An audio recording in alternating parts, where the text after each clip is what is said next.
Nosaltres pensem que les xarxes han nascut perquè les persones parlin amb les persones. El que passa és que de sobte les empreses s'hi han posat, no?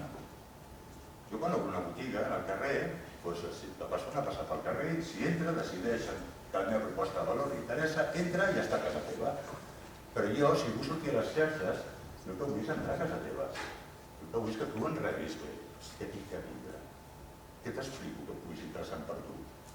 Per tant, intentem donar un enfoc que sigui única i exclusivament cap a les sensacions de les persones.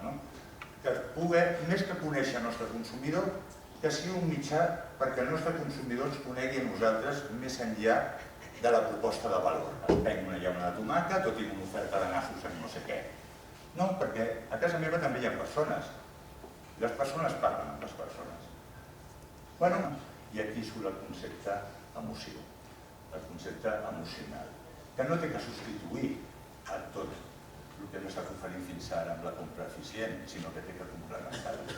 Perquè al final el que volem tots, i més amb aquest món de saturació on jo m'espantava, on estava veient totes les coses, la rapidesa que va, com evoluciona, on va, doncs home, som capaços d'assumir això. Al final el que volem és una connexió amb el nostre consumidor.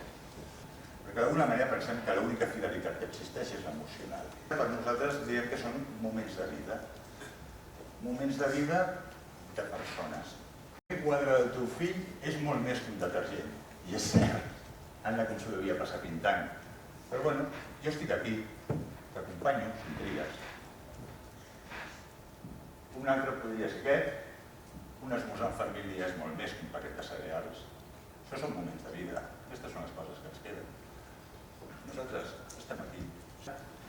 Sobre aquest pensament, hem obert una pàgina a Facebook, Jo compro fuentes, una compte a Twitter, una a YouTube i tenim un blog que es diu Condis Live.